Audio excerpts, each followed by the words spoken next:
Hi friends, cook and ക്രാഫ്റ്റിൻ്റെ ഇന്നത്തെ വീഡിയോയിലേക്ക് എല്ലാവർക്കും സ്വാഗതം. ഞാൻ ഷിപിത സജീവ്.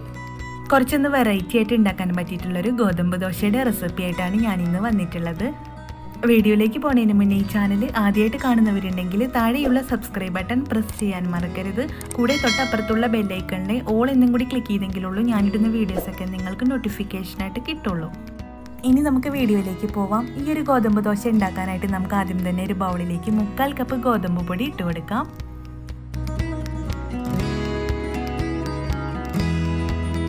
ഇനി ഞാൻ ഇതിലേക്ക് ആവശ്യത്തിനുള്ള ഉപ്പ് ചേർത്ത് കൊടുക്കുകയാണ്. ഇനി ഇതിലേക്ക് നമുക്ക് കുറച്ചായിട്ട് വെള്ളം ചേർത്തതിന് ശേഷം ഒന്ന് ലൂസാക്കി എടുക്കാം.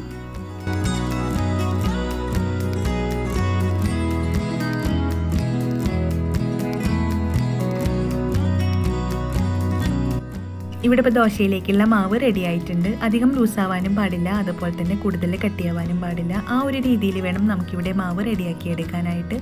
ഇനി നമുക്കൊരു പാൻ അടുപ്പത്ത് വെക്കാം. ഇനി ഞാൻ ഇതിലേക്കൊരു 1.5 ടേബിൾ സ്പൂൺ വെളിച്ചെണ്ണ ഒഴിച്ചു കൊടുക്കുകയാണ്. എണ്ണ നന്നായി ഒന്ന് ചൂടായി വന്നതിന് ശേഷം നമുക്കിതിലേക്ക് ഒരു 1/4 ടീസ്പൂൺ നല്ല ജീരകം ചേർത്ത് കൊടുക്കാം. നല്ല ജീരകം ചേർത്തതിന് ശേഷം നമുക്കിതിലേക്ക് 1 ടീസ്പൂൺ ഉഴുന്നും ചേർത്ത് കൊടുക്കാം. ഇനി ഞാൻ ഇതിലേക്ക് 1 ടീസ്പൂൺ പച്ചമുളക് ചെറുതായി കട്ട് ചെയ്തതും അതുപോലെ തന്നെ 1 ടീസ്പൂൺ മല്ലിയില ചെറുതായി കട്ട് ചെയ്തതും ചേർത്ത് കൊടുക്കുകയാണ്. പിന്നെ നമുക്ക് ഒരു വലിയ സവാള ഇതുപോലെ ഒന്ന് കട്ട് ചെയ്തതും കൂടെ ചേർത്ത് കൊടുക്കാം. ഇനി ഇതെല്ലാം ഒന്ന് നന്നായി വഴറ്റിയെടുക്കണം.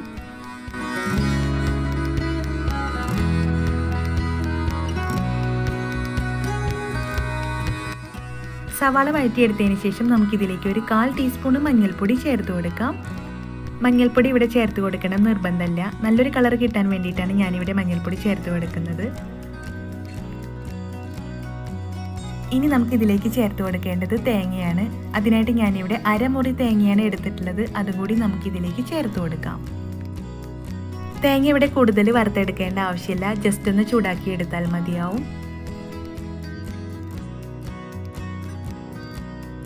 ഇവിടെ ഇപ്പോൾ തേങ്ങ നല്ലപോലെ ചൂടായി വന്നിട്ടുണ്ട്. ഇനി ഇത് നമുക്ക് തണുത്തതിന് ശേഷം ബാറ്ററിലേക്ക് ചേർത്ത് കൊടുക്കണം.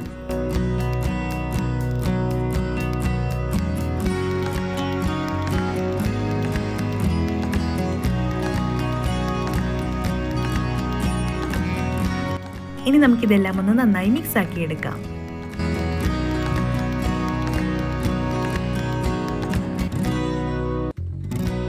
മിക്സ് ആക്കി എടുത്തതിന് ശേഷം നമുക്ക് ഈ ഒരു ദോശ ഉണ്ടാക്കാനായിട്ട് ഒരു പാൻ അടുപ്പത്ത് വെക്കാം.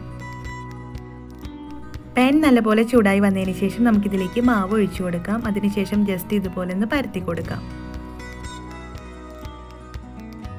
അതിനുശേഷം നമുക്ക് നെയ്യ് ഇതിൻ്റെ മുകളിലൂടെ ഇതുപോലെ ഒന്ന് ആക്കി കൊടുക്കാം.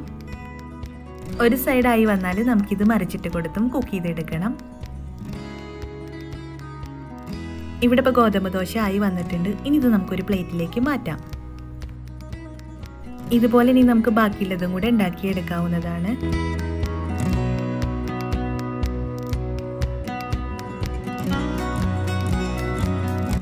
കറികളൊന്നും ഇല്ലാതെ തന്നെ ഈ ഒരു ദോശ കഴിക്കാനായിട്ട് നല്ല ടേസ്റ്റാണ്. വളരെ ഈസി ആയിട്ട് തന്നെ നമുക്കിത് ഉണ്ടാക്കാം. എന്തായാലും ഇതുപോലെ ഒന്ന് ഉണ്ടാക്കി നോക്കണം. എന്നിട്ട് അഭിപ്രായം അറിയിക്കാൻ മറക്കരുത്. ഒപ്പം ഷെയർ ചെയ്യാനും മറക്കരുത്. അടുത്ത നല്ലൊരു റെസിപ്പി ആയിട്ട് വരുന്നവരെ ഇന്നിവിടെ പറഞ്ഞു പോകുന്നത് ഷിപിത സജീവ്. Thank you.